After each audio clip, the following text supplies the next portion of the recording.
वंश ने जैसे ही चादर खींची तो देखा सोनू का पूरा चेहरा आंसुओं से भरा था। सोनू ने फौरन अपना चेहरा तकिए में छुपा लिया। अंश और वंश परेशान हो गए। एक पल में वंश ने उसे उठाया और अपनी गोद में बिठा लिया। सोनू की सिसकियां अब आवाज़ में बदल गई।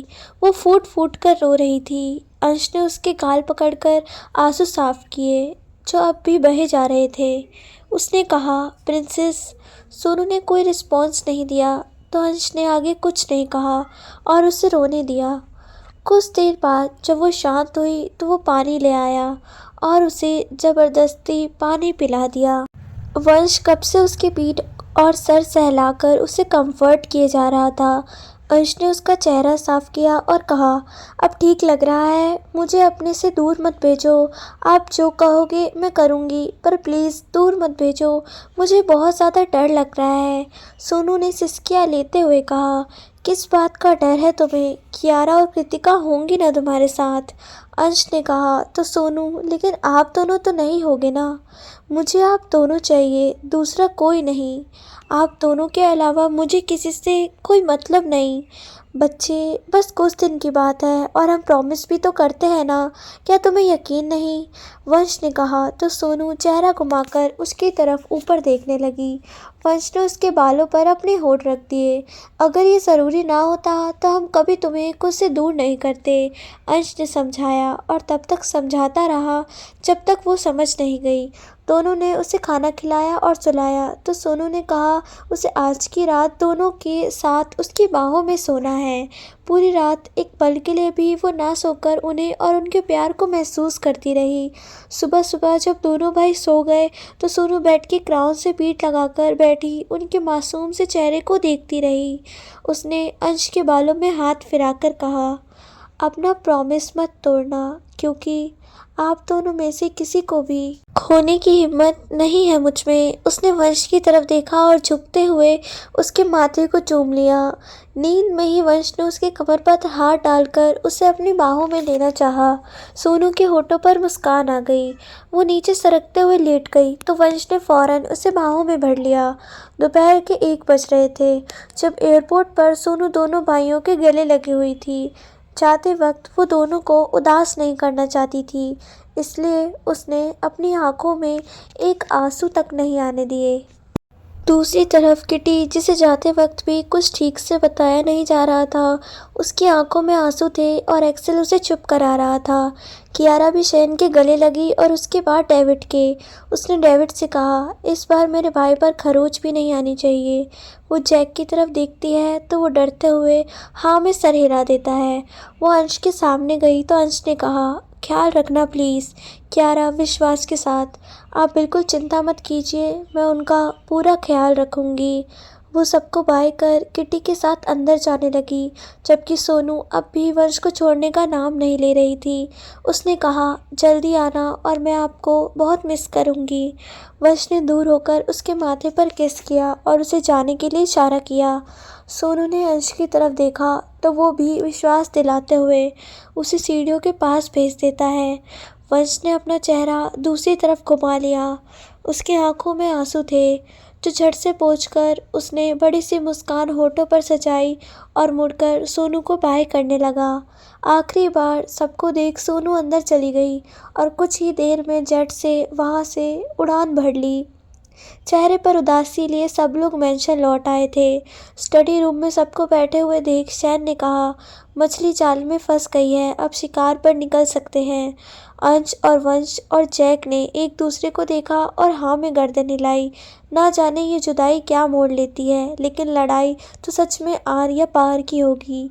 रात का वक्त, इंडिया, जहान मेंशन के उस कमरे में जहाँ दोनों भाइयों के साथ ना जाने कितनी ही खूबसूरत यादें थी। उसे सोनू बेड पर बैठी याद कर रही थी। उसके हाथ में एक तस्वीर थी जो कैंप के वक्त उन्होंने साथ खींची थी। सोनू की आंखों में आंसू आ गए। उसने हाथ जोड़ते हुए कहा, भगवान जी प्लीज़, आज तक आपने मुझसे सब कुछ छीना है, पर वंश और डेविल को कभी मत छीनना। उनके बिना मेरी ज़िंदगी का कोई मतलब नहीं है। प्लीज़ भगवान जी, ये मेरी आखिरी विश समझकर पूरी कर दो। वो बहुत देर तक रोती रही और रोते हुए ही सो गई। अगली सुबह रेडी होकर वो हॉल में आई तो देखा किटी और कियारा भी तैयार होकर आई थी। तीनों में से किसी के भी चेहरे पर मुस्कान नहीं थी।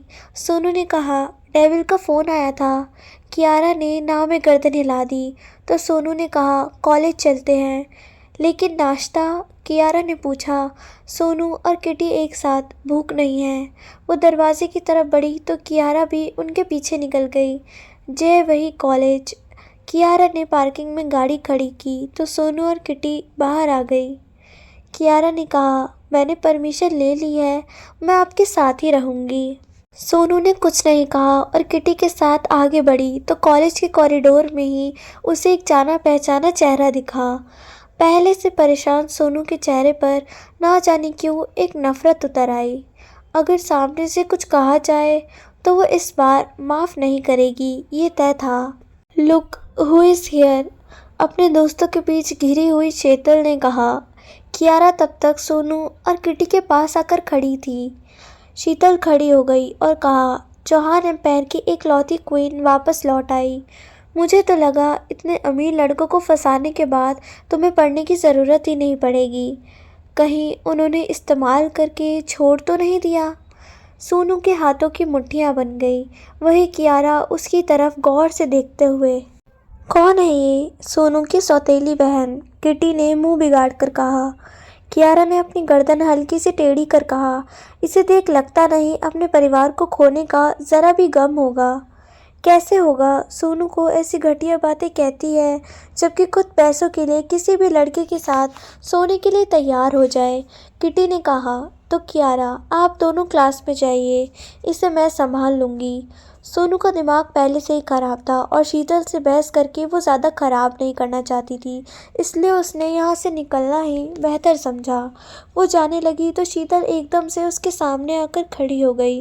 अरे मेरी प्यारी बहना, बिना जवाब दिए ही जल्दी बताओ तो सही, क्या सच में छोड़ दिया? शीतल की कही बात पर सोनू ने आओ देखा ना ताओ और कसकर चाटा उसके गाल पर रख दिया। सभी लोग उन्हें ही देखने लग गए। शीतल ने गुस्से में अपनी मुट्ठी भींच ली जबकि सोनू ने उसके कंधे पर धक्का मारते हुए कहा, कौन बहन? किसकी बहन? मेरे घर में आकर मेरे पापा के पैसों पर ऐश करके मुझसे ही नौकरों जैसा सलूक करके मैं पागल खुद को अकेला समझकर तुम लोगों का सहारा लेती रही, तुम्हें अपना परिवार समझती रही, लेकिन तुम लोग तो इसके लायक ही नहीं थे। धक्का मारते हुए सोनू उसे पीछे ले जा रही थी और शीतल हैरानी से खड़ी उसकी बातें सुन रही थी। सोनू की आवाज़ इतनी तेज़ थी कि वहाँ हर कोई शीतल को अजीब नज़रों से घूरने लगा। कियारा के होठों पर तिरछी मुस्कान आ गई और चुपचाप वीडियो बनाकर वो एक नंबर पर सेंड कर देती है।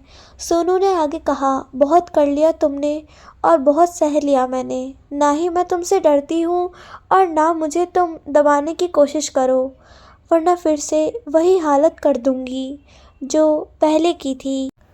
एंड वन मोर थिंग, मेरा अंश और वंश के साथ क्या रिश्ता है उसे मैं किसी को बताना तो ज़रूरी नहीं समझती, लेकिन फिर भी तुम्हारा बंद करना ज़रूरी है। तो कान खोलकर सुन लो, वो दोनों दोनों ही मेरे होने वाले पति हैं। उसने दोनों पर जोर देकर कहा, और ये मेरी ज़िंदगी है तो मुझे किसी की एडवाइस या सजेशन बिल्कुल नहीं चाहिए, सोनू ने कहा और बिना किसी की तरफ ध्यान दिए वहाँ से निकल गई। कृतिका ने एक सीटी बजाई और शीतल को चिढ़ाने वाला लुक देकर सोनू के साथ निकल गई। कियारा ने लंबी सांस ली और खुद से कहा, क्यों गॉड क्यों? इतनी खराब किस्मत वाली लड़कियां क्यों पैदा करते हो जिन्हें मेरे पास ही सीधा होने के लिए आना पड़ता है। आते वक्त उन दो बंदरियों के खून कर आई हूँ, कृपया इसे थोड़ी अक्ल देकर समझाइए, वरना जल्द ही इसे भी आपके पास भेज दूँगी। तभी उसका फ़ोन बजा। मैसेज ओपन कर देखा तो उसमें लिखा था, क्वीन इज़ ऑन फायर। शाम का वक्त, थोड़ी शांति के लिए वो तीनों दोपहर से बीच पर चली गई और शाम होते ही घर के लिए निकल पड़ी। किसी भी चीज़ में उनका मन लगना तो मुश्किल ही था। ऐसे में अंश और वंश का फ़ोन ना करना और भी ज़्यादा स्ट्रेंज था। ड्राइव करती कियारा से सोनू ने पूछा, वो लोग ठीक तो होंगे ना? बिल्कुल, उनके पास कितने सारे गार्ड्स हैं, उनके होते हुए कोई भी बॉस को छू सकता है। कियारा ने जवाब दिया, सोनू उदास आवाज़ में। वो गार्ड्स गोवा में भी थे, फिर भी वो सब हुआ। कियारा के पास कोई जवाब नहीं था। उसने कहा, फ्रैंकली स्पीकिंग, हम बस इंतज़ार कर सकते हैं। सोनू ने चुप होकर आंखें बंद की और सर पीछे टिका लिया। वहीं किटी ने अपने गले में पहने लॉकेट को देखा और होठों से लगाकर अपने मन में कहा, मैं आपको बहुत मिस कर रही हूँ हबी, प्लीज़ जल्दी आओ। और भगवान जी प्लीज़ हबी को सेफ रखना, उनके अलावा मेरा कोई भी नहीं है। कुछ ही देर में वो घर पहुँचे। कमरे में जाकर सोनू सीधे पढ़ाई करने बैठ गई, जबकि कियारा ने खाना बनाने का ऑर्डर दिया और फ़ोन पर कुछ मैसेज भेज दिए। सोनू और कियारा ने अपनी यादों से बाहर आने के लिए पूरा ध्यान कॉलेज पर लगा दिया। पढ़ाई के अलावा उनके पास दूसरा कोई काम नहीं था। एग्ज़ाम 1 महीने बाद थे, पर उनकी पूरी तैयारी अभी से हो गई थी। देखते ही देखते 2 हफ्ते गुजर गए, लेकिन अंश और वंश के आने की कोई खबर नहीं थी। अब तो कियारा भी परेशान रहने लगी थी। वो उस नंबर पर मैसेज कर देती थी, लेकिन उसे कोई भी जवाब नहीं मिलता था। कियारा का परेशान चेहरा सोनू और किटी भी समझ रही थी, पर वो कुछ नहीं पूछ सकती थी। 2 हफ्ते से दोनों लगातार मंदिर जाकर भगवान से प्रार्थना करती, वहाँ बैठे गरीब लोगों को खाना खिलाती, और जब भी वो ये काम करती उसे अंश और वंश की बातें याद आ जाती। अगर हमारे पास वो पावर है तो इसका मतलब हमें दूसरों के लिए कुछ करना चाहिए। ये कर सोनू को भी खुशी मिल जाती थी। 1 हफ्ता बचा था एग्ज़ाम के लिए, इस वजह से कॉलेज की छुट्टियां शुरू हो गई। सोनू और किटी ने भी पूरा ध्यान पढ़ाई में लगा दिया।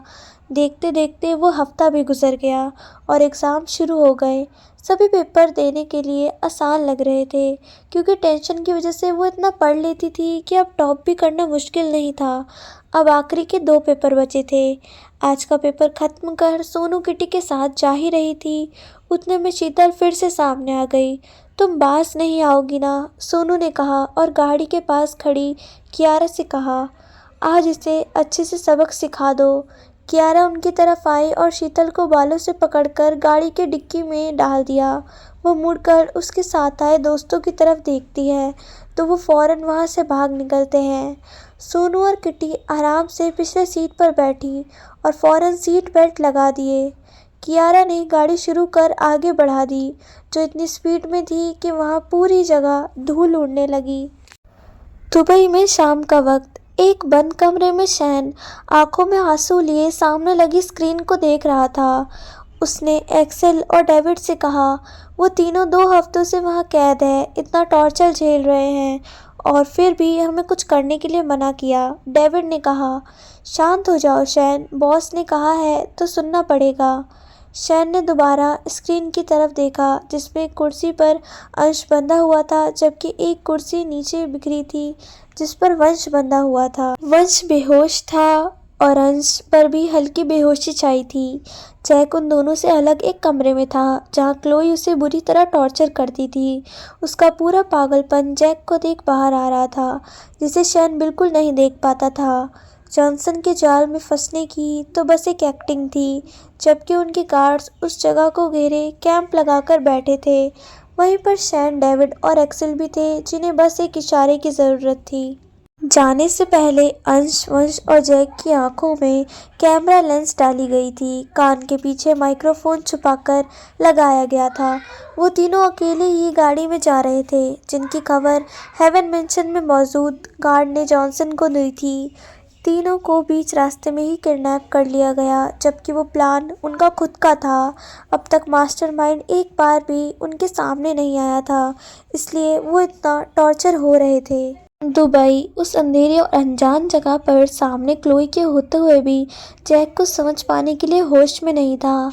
क्लोई के हाथ में तार थे, जिससे वो जब भी मन करता जैक को शॉक देती थी। इस वक्त भी वो वही करने वाली थी। तभी एक आवाज़ ने उनके हाथ रोक दिए।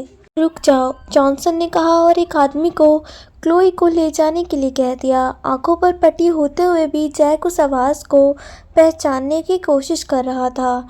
जॉनसन ने कहा, वक्त आ गया है सामने आने का, इसे भी उन दोनों के पास ले चलो।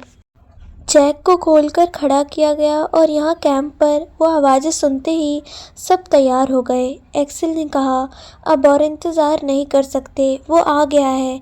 घेर लो पूरी जगह और अटैक कर दो। सिर्फ इस बात का ख्याल रखना है कि तीनों बॉस को पहले सेफली वहाँ से निकाल ले। सब लोग हथियार लेकर अपनी पोजीशन पर निकल गए।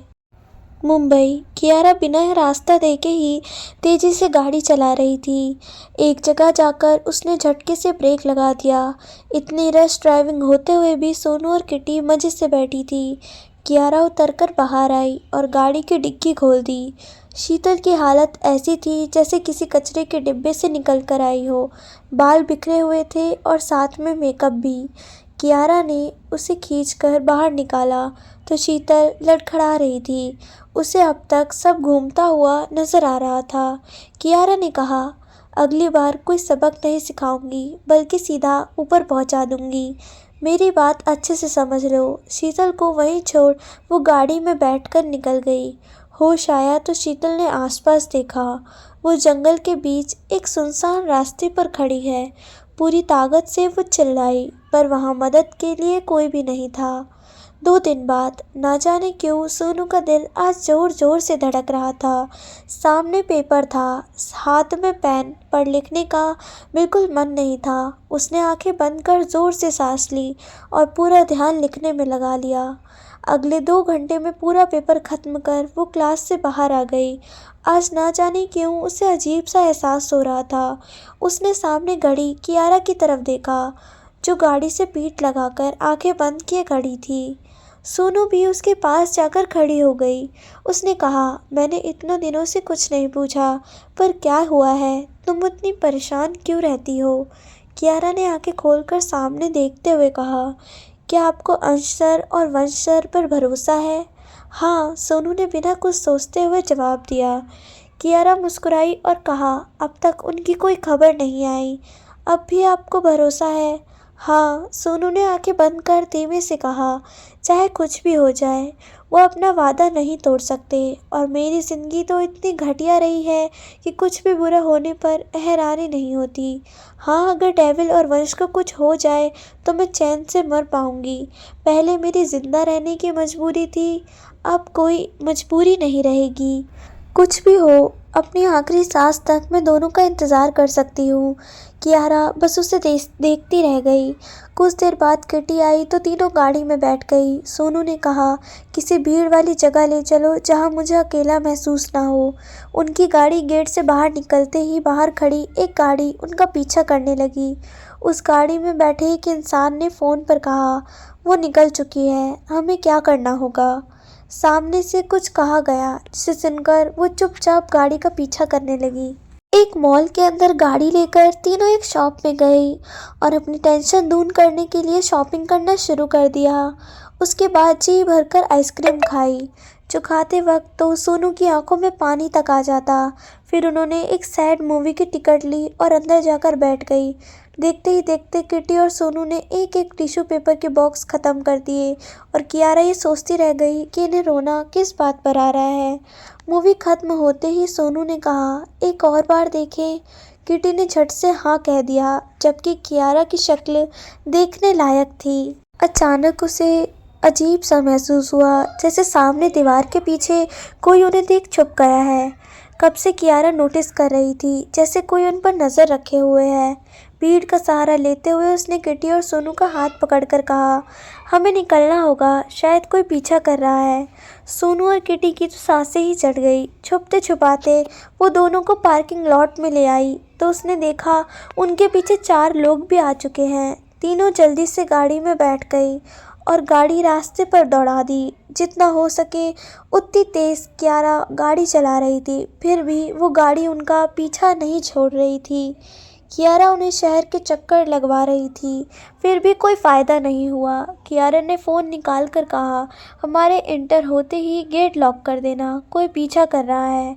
नहीं नहीं, मैं सब संभाल लूँगी। फ़ोन बंद कर वो सीधा घर के रास्ते पर निकल पड़ी, जिसका एहसास होते ही पीछा करने वाली गाड़ी की स्पीड कम हो गई। कियारा कुछ भी समझ नहीं पा रही थी। उसने अपनी स्पीड बिल्कुल भी कम नहीं की। उसने सोचा, हो सकता है उन्होंने आगे कोई जाल बिछाया हो और हमें घर ही ना पहुंचना देना चाहते हो। उसने सोनू और किटी के डरे हुए चेहरे देखे और ध्यान से गाड़ी चलाने लगी। अगर कुछ मुश्किल आए तो उसे सोनू और किटी के सामने भी गन चलानी पड़ सकती है। मेंशन बस कुछ ही दूरी पर था और पीछा करती गाड़ी भी बहुत दूर रह गई थी। कियारा ने हॉर्न बजाया तो गेट खुल गया और उनके अंदर आते ही फौरन लॉक कर दिया गया। सोनू और किटी उतर गई, जबकि कियारा फौरन गेट पर लगे सिक्योरिटी कैमरा की तरफ बढ़ गई। उसने देखा वो गाड़ी वही सड़क पर ही खड़ी है, लेकिन ना कोई उतरा और ना ही बाहर कोई हलचल थी। कियारा परेशानी से, बॉस यहाँ नहीं है और ना शैन ना एक्सेल। कुछ भी हो जाए आखिरी पेपर के लिए जाना ही होगा। और ऐसे ही उस दिन हुआ तो वो फ़ोन निकालकर उसी नंबर पर बहुत सारे मैसेज करती है जिसे अंश ने दिया था। सोनू और किटी कियारा इंतज़ार करते करते थक गई और मेंशन में कदम रखा तो उनकी आंखें हैरानी से बड़ी हो गई।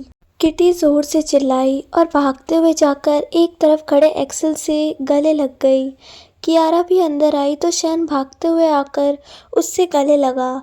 उसके पीछे पीछे डेविड भी था। जैक को पहले ही रूम में शिफ्ट कर गया, क्योंकि इतने दिनों में क्लोई ने उसे ऐसे ड्रग्स दिए थे जिससे उसका दिमाग और शरीर काम करना बंद कर देता था। सोनू के एकदम कदम अपनी ही जगह जम गए थे और उसके ठीक सामने अंश खड़ा था। उसके चेहरे पर हल्के हल्के चोटों के निशान साफ दिखाई दे रहे थे। दोनों की आंखें एक दूसरे से मिली हुई थी और धड़कनें तेज। अचानक सोनू ने अपनी नज़र उससे हटाई और आसपास देखने लगा। उसने पूरे हॉल में नज़र घुमाकर कहा, वंश कहाँ है? सब लोग सोनू की तरफ देखने लगे और अगले ही पल एक दूसरे को इशारा कर ऊपर अपने कमरे में ले चले। अंश की नज़रें झुकी हुई थी और सोनू की आंखों में पानी आ गया था। सोनू पीछे मुड़ी तो वंश ने अपनी बाहें फैला दी। सोनू ने उसके पीछे देखा और भागते हुए जाकर फूलों समेत वास अपने हाथ में उठा लिया। अंश की आंखें बड़ी हो गई और जब वंश ने यह देखा तो वो डर गया। सोनू गुस्से में आगे बढ़ रही थी और वंश अपने कदम पीछे खींच रहा था। अंश ये देखकर पहले ही आधी सीढ़ियों पर जाकर खड़ा हुआ। इतने दिनों का गुस्सा था सोनू में और वो उसे भी पीट सकती है, ये सोचकर उसने कदम पीछे लेने में ही समझदारी समझी। वंश डरते हुए एक एक कदम पीछे ले रहा था। उसने हाथ दिखाकर कहा, प्रिंसेस तुम ये नहीं करोगी ना? मैं तो तुम्हारा प्यारा सा वंश हूँ ना। मैं नहीं जानती किसी वंश को। सोनू ने वास जोर से ज़मीन पर पटक दिया तो वंश ने कहा, हाँ तोड़ दो, सब तुम्हारा ही तो है, बस अपना गुस्सा शांत करो। सोनू ने आंसू साफ किए और दूसरा वास फर्श पर पटका। अंश ने उसे देखा और कहा, वो उसने अपना कदम आगे बढ़ाया तो सोनू ने कदम आगे पीछे कर लिए। भरी आंखों से वो एकटक अंश से जवाब मांग रही थी कि उसका वंश कहाँ है। वो चलते चलते अचानक पीछे किसी से टकरा गई, जिससे सोनू के कान पर अपने गर्म होठ रख रखा। मेरी प्रिंसेस ने मुझे बहुत मिस किया ना। सोनू की आंखों से वंश की आवाज़ सुनकर झरझर आंसू बहना शुरू हो गए। उसने सामने खड़े वंश की तरफ देखा तो उसने हंसते हुए हाथ उठा लिया। उसने कहा, ये मेरा आइडिया बिल्कुल नहीं था। अंश हर आवाज़ के साथ अपने कान बंद कर लेता था। ऐसे ही 4-5 चीज़ें तोड़ने के बाद वो लंबी लंबी सांसें भरने लगी तो वंश फ़ौरन उसके पास गया और उसके चेहरे को अपने हाथों में भर लिया। सोनू उसके हाथ झटक रही थी तो वंश फ़ौरन उसे गले लगा देता है। ज़रा से विरोध के बाद वो चुपचाप उसके सीने पर आंसू बहाकर उसकी शर्ट गीली करने लगी। वंश ने उसके सर को सहलाते हुए कहा, बस बच्चा मत रो, अब आ गए हैं ना हम तुम्हारे पास। अंश भी उतरकर नीचे आ गया। सोनू दूर हुई और वंश का चेहरा ध्यान से देखा तो उस पर भी काफ़ी चोटों के निशान थे। सोनू ने उसके चेहरे पर हाथ फिराया और कहा, ये क्या हुआ है आपको? अंश हैरानी से, मैं यहाँ एग्जिस्ट भी करता हूँ या नहीं? सोनू ने फौरन वंश की शर्ट के बटन खोलना शुरू कर दिए तो वंश आसपास देखकर, माना हम पूरा महीना दूर रहे, लेकिन उसके लिए तुम्हें ये सब करने की ज़रूरत नहीं है। सोनू ने उसे घूरा तो वंश चुप हो जाता है। सोनू ने देखा उसके शरीर पर काफ़ी चोटों के निशान थे। उसने हैरानी से वंश की आंखों में देखा और फौरन अंश की तरफ मुड़ गई। उसने अंश के कोट पर हाथ लगाया तो अंश ने फौरन उसे पकड़ लिया। कुछ नहीं हुआ मुझे, उसने नज़र चुराकर कहा। सोनू ने अपने हाथ हटा लिए और नज़रों से ही वंश से दोबारा पूछा। उसने फौरन ना में गर्दन हिला दी। सोनू ने एक नज़र दोनों को देखा और अपना बैग वहीं पटक कर वहाँ से ऊपर चली गई। वंश ने उसका बैग उठाया और घर का हाल देखा। सिर्फ 1 महीने में उसकी प्रिंसेस कितनी बदल गई है। अब उसे कौन मनाएगा? अंश ने फौरन उसकी तरफ उंगली कर दी। वंश ने गहरी सांस लेकर कहा, तुम्हें भी मदद करनी होगी, चलो, कहकर वो सीधा किचन की तरफ बढ़ गया। अंश ने भी एक बार घर को देखा और सर्वेंट से सफाई करने के लिए कह दिया। वो किचन में गया तो वंश खाना बनाने की तैयारी में था। अंश भी उसकी मदद के लिए तैयार हो जाता है। वंश ने कहा, प्रिंसेस ने हमें बहुत मिस किया और शायद वो रोई भी बहुत होगी। मैंने देखा वो आइसक्रीम खाते हुए रो रही थी और सैड मूवी के टिकट लेकर बैठी वहाँ भी रो रही।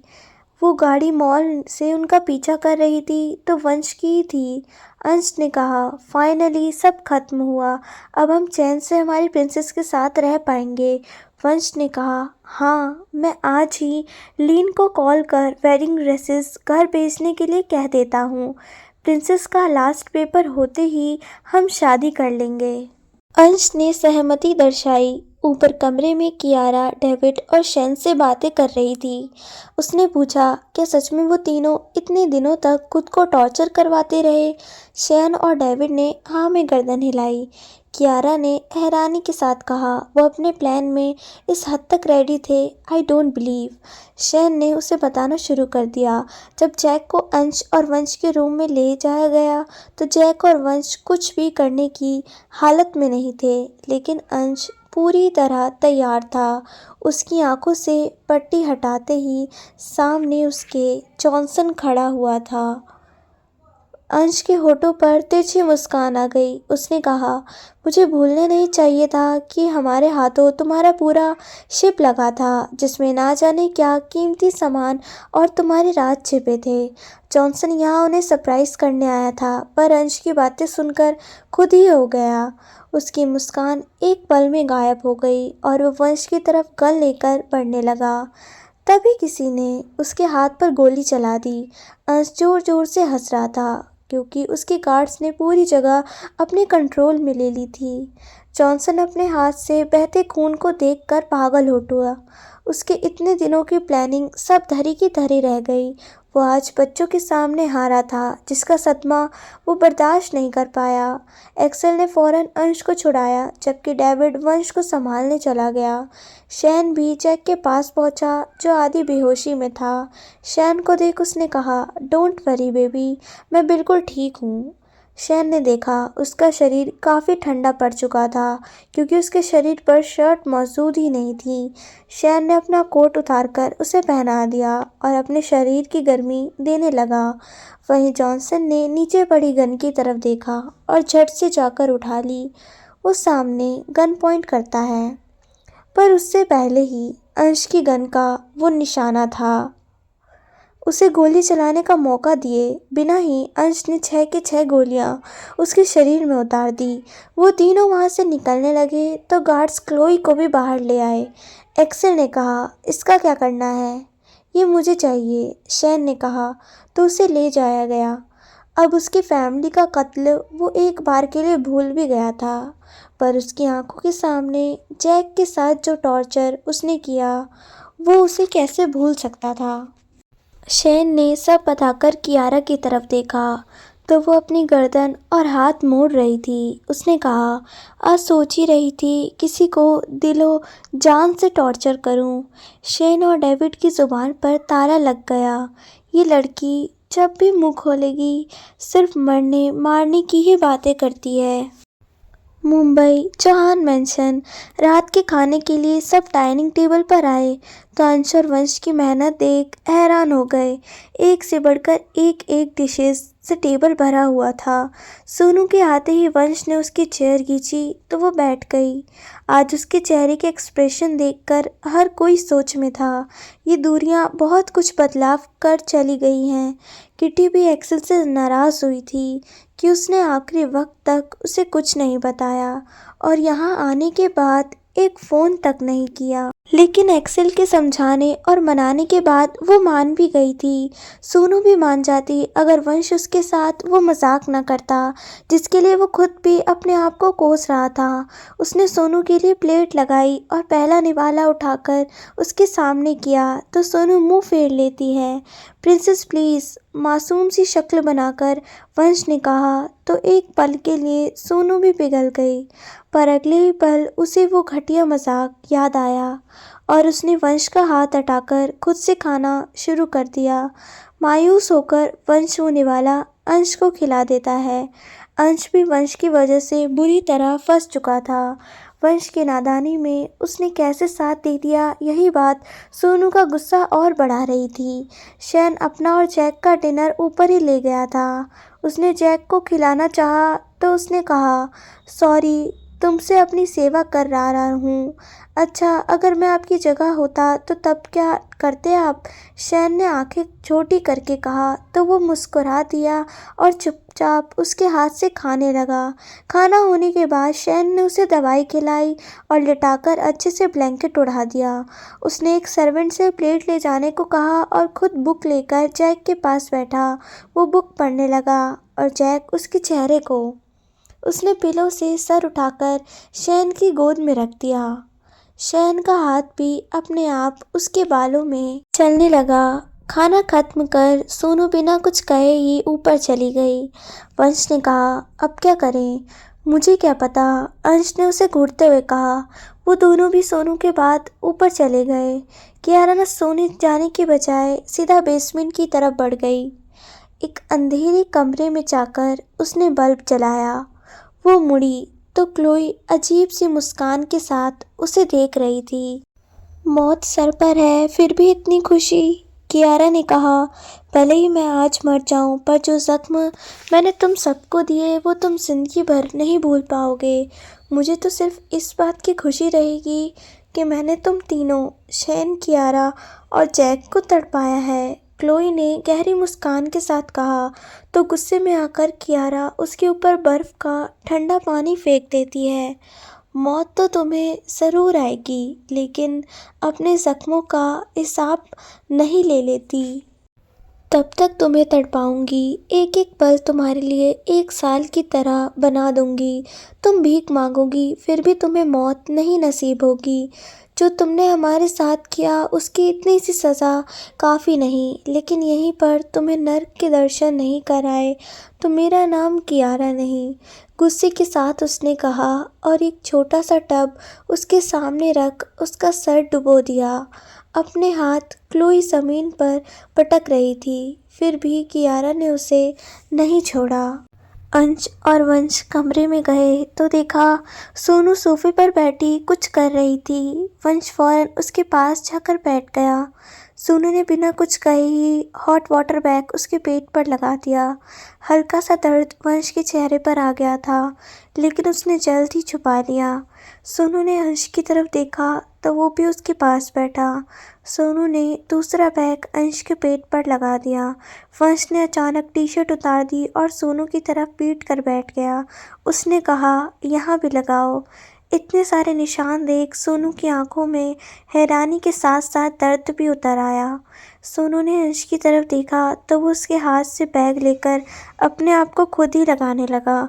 सोनू ने वंश के जख्मों हाथों पर हाथ फिराया तो वो सहम उठा। उसने अपने होठ वंश की पीठ पर टिका दिए।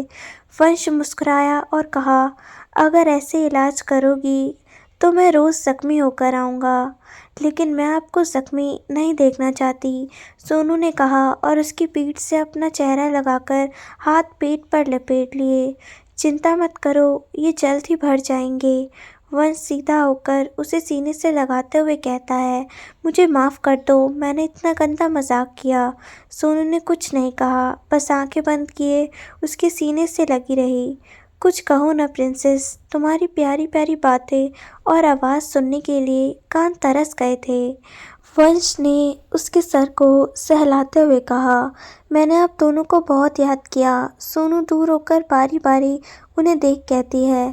अंश ने उसकी गोद में सर रखा और कहा, जानते हैं और हमारी प्रिंसेस कितनी मजबूत है, ये भी।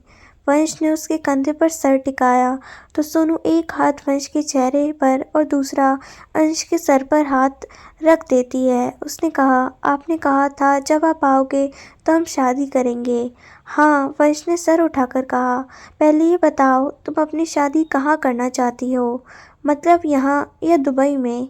मैं अपने पापा के घर से शादी करना चाहती हूँ, सोनू ने कहा तो अंश भी उठकर बैठ गया।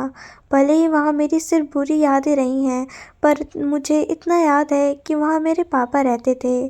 दोनों ने उससे गले लगाकर कहा, जैसा तुम चाहती हो वैसा ही होगा।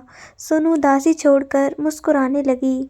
अगला पूरा दिन वो दोनों के साथ ही रही। उसके बाद एक दिन उसने आखिरी पेपर के लिए पढ़ाई की, जिसमें जिसमें दोनों ने उसे बिल्कुल डिस्टर्ब नहीं किया। बाकी सबकी तरह ये पेपर भी बहुत अच्छा गया। Dubai airport. इंडिया आने वाले प्लेन की बिजनेस क्लास में लीन अपने असिस्टेंट के साथ बैठा था।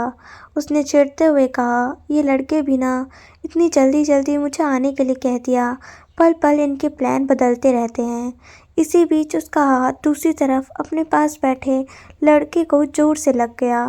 व्हाट द, युग ने चिढ़कर कहा तो लीन मुंह बनाते हुए, गलती से लग गया, उसके लिए इतनी गंदी शक्ल बनाने की ज़रूरत नहीं। एक्सक्यूज़ मी, एक तो धक्का मारो, ऊपर से मेरी ही शक्ल पर कमेंट करो। माना तुम कुछ ज़्यादा ही अच्छे दिखते हो, हाँ, पर उसके लिए चलते फिरते किसी को भी डोंट मारोगे, युग ने कहा। लीन हैरानी से, तुम बचपन में सर के बल गिरे थे, मैंने कुछ कहा और कहा तुम कहीं और ले गए, युग ने कहा। देखो, अब तो तुम मेरे सर को भी बुरा भला कहने लगे हो। डिस्गस्टिंग, लिन ने कहा और एयर होस्टेस को आवाज़ लगाई, मुझे अपनी सीट बदलनी है। पता नहीं कौन कौन से पागल लोग यहाँ आ जाते हैं। कुछ देर बाद ही लिन चला गया तो युग हैरानी से, मैंने ऐसा भी क्या कहा जो ये चला गया? उसने मुड़कर देखा तो एक आखिरी खाली सीट पर लीन बैठा था। दोनों की आंखें मिलते ही लीन ने मुंह पर कपड़ा डाल दिया। सोनू का घर, घर के हॉल के बीचों बीच वो खड़ी अपनी शादी की तैयारी देख रही थी। आज मेहंदी और संगीत था। सोनू के साथ साथ किटी और एक्सेल की भी शादी थी। वो लोग भी इंडियन तरह से शादी करने वाले थे। बाकी चारों वापस जाने के पास कोर्ट मैरिज करने वाले थे। वंश ने सोनू के पीछे आकर उससे बैक हग करते हुए कहा, मेरी प्रिंसेस खुश तो है ना? बहुत ज़्यादा खुश हूँ, सोनू ने एक्साइट होकर कहा, मेरी शादी हो रही है। वंश ने मुस्कुराते हुए उसके कंधे पर सर टिकाकर कहा, तुम्हारे लिए आज एक सरप्राइज है। सोनू ने हल्की सी गर्दन उसकी तरफ घुमाते हुए कहा, क्या? अभी तो कहाँ सरप्राइज है, शाम को पता चल जाएगा, वंश ने कहा और उसे छोड़कर फिर से डेकोरेशन वाले के पास जाकर चिल्लाने लगा। जैक आराम से सोफे पर बैठा सबको देख रहा था। तभी उसके फ़ोन पर कॉल आया। कॉल उठाते ही उसने कहा, डैड आप कब तक पहुंचोगे? सुबह से 10 बार अंश आपको कॉल लगा चुका है। आप जानते हैं आपके बिना दोनों भाई शादी नहीं करेंगे। ऑफ कोर्स माय सन, मैं शाम तक पहुंच जाऊंगा, लेकिन उससे पहले उनका सरप्राइज़ भी रेडी करना होगा ना, जेनिफर ने कहा तो जैक आसपास देखते हुए, ओ तो फिर आ जाइए। फ़ोन रखते ही उसने देखा शैन उसके पास आकर बैठा हुआ था। उसने जूस का ग्लास जैक के सामने कर दिया। जैक ने ग्लास लेकर सामने टेबल पर रख दिया और शैन का हाथ लेकर अपने हाथ में पकड़ते हुए कहा, हम भी करें क्या ऐसी वाली शादी? देखो ना कितना फ़न है। शैन ने घूरते हुए कहा, मैं लड़की हूँ। ओ मेरी बेबी, तुम तो मेरे लिए दुनिया की सबसे खूबसूरत लड़की हो। करते हैं ना, जैक ने कहा तो शैन दांत पीसते हुए, मैं कॉल करके आया, मिस्टर युग भी संगीत के लिए आ रहे हैं ना। वो उठने लगा था तो जैक ने फौरन उसे बिठा दिया। दांत दिखाते हुए उसने कहा, मैं तो मजाक कर रहा था, तुम इतने सीरियस क्यों हो जाते हो। शैन ने आंखें घुमा ली और आराम से बैठ गया। जैक ने मुस्कुराते हुए उसके कंधे पर सर टिका दिया। सोनू ने अंश को पूरे घर में ढूंढा और आखिर में वहां पर बने स्टडी रूम में देखा। अंश अंदर बैठा ऑनलाइन मीटिंग अटेंड कर रहा था। सोनू ने अफसोस के साथ गर्दन हिलाकर कहा, इनका और स्टडी रूम का रिश्ता हमारे रिश्ते से भी ज़्यादा गहरा है। शादी भी मुझसे क्यों कर रहे हैं, वो भी इससे ही कर लें। वो चुपचाप जाकर अंश के सामने खड़ी हो गई। अंश ने हल्के से नज़र ऊपर उठाई तो सोनू हाथ बांधे उसे ही घूर रही थी। अंश ने बाहें उठाते हुए आंखों से ही सवाल किया। सोनू ने कोई जवाब नहीं दिया तो अंश ने बाकी का डिस्कशन बाद में करने का कहकर लैपटॉप बंद कर दिया। उसने सोनू का हाथ पकड़कर उसे अपनी गोद में बिठा लिया। क्या हुआ मेरे छुटकू को, क्यों फूला हुआ है। अंश ने उसका गाल सहलाते हुए कहा तो सोनू नाराज़गी से, हमारी शादी है डेविल। तो अंश ने इतने आराम से पूछा कि सोनू की बाहें सिकुड़ गई। तो क्या, तो हमारी शादी है, हमारी। उसने अपनी और अंश की तरफ उंगली कर बातों पर जोर देते हुए कहा। हाँ मुझे पता है, अंश ने उसकी नकल उतारते हुए कहा, हमारी शादी है, हमारी। सोनू की आंखें छोटी हो गई। उसने हल्के से मुक्का अंश के सीने पर मार दिया तो अंश हंसते हुए उसके बाल बिगाड़ देता है। उसने सीरियस होते हुए कहा, बताओ तुम क्या चाहती हो, क्या करूँ मैं। सोनू ने कुछ सोचा और अचानक उसकी कॉलर और गर्दन पर उंगली फिराते हुए कहा, वो वंश किसी सरप्राइज के बारे में बात कर रहे थे, आप तो जानते ही होंगे ना। अंश ने उसकी आंखों में देखा और नासमझी से कहा, सरप्राइज, कौन सा सरप्राइज, आपको नहीं पता। सोनू ने कहा तो अंश ने मासूमी से ना में गर्दन हिला दी। सोनू ने कहा, इसका मतलब वंश हम दोनों से छिपकर कुछ कर रहे हैं, हमें पता लगाना चाहिए। अंश ने उसकी हाँ में हाँ मिला दी। सोनू उठकर खड़ी हो गई और कहा, मैं जाकर वंश पर नज़र रखूंगी और जैसे ही कुछ पता चला आपको आकर बता दूंगी, तब तक आप मेरी सौतन के साथ आराम से रहें। सोनू ने कहा और अंश को पीछे हैरान सा छोड़कर चली गई। कुछ पल बाद अंश को मतलब समझ आया तो वो हंसने लगा। रात का वक्त, लाइट और फूलों से सजा वो घर जगमगा उठा था। कुछ गिने चुने लोग जिसमें युग और उसकी फैमिली, पॉलिटिशियन पावर और कुछ ज़रूरी क्लाइंट हॉल में मौजूद थे। जैकलीन के साथ खड़ा युग को घूर रहा था, जिसके साथ शैन अभी बात किए जा रहा था। उसने लीन से कहा, लुक, वो है तुम्हारा टारगेट, उसे मेरी बेबी की ज़िंदगी से रफा दफा करना है।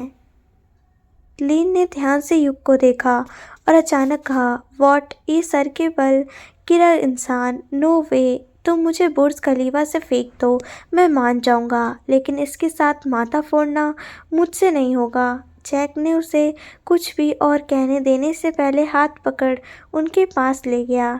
युग भी उसे देख हैरान था। एक मुस्कान के साथ उसने लीन को देखा तो लीन ने मुंह बनाते हुए नज़रें फेर ली।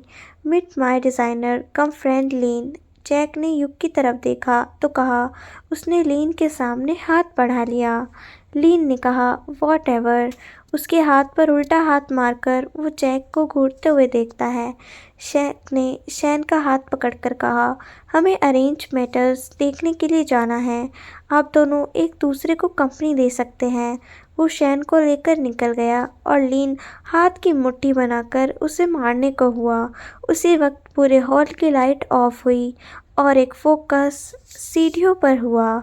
वहाँ पर ब्लू कलर ने नेट के घेरदार वन पीस पहने सोनू खड़ी थी। आज उसने काफ़ी हैवी मेकअप लगाया हुआ था, जिसमें वो बहुत ही खूबसूरत लग रही थी। बालों का चूड़ा और कानों में बड़े बड़े ईयरिंग्स।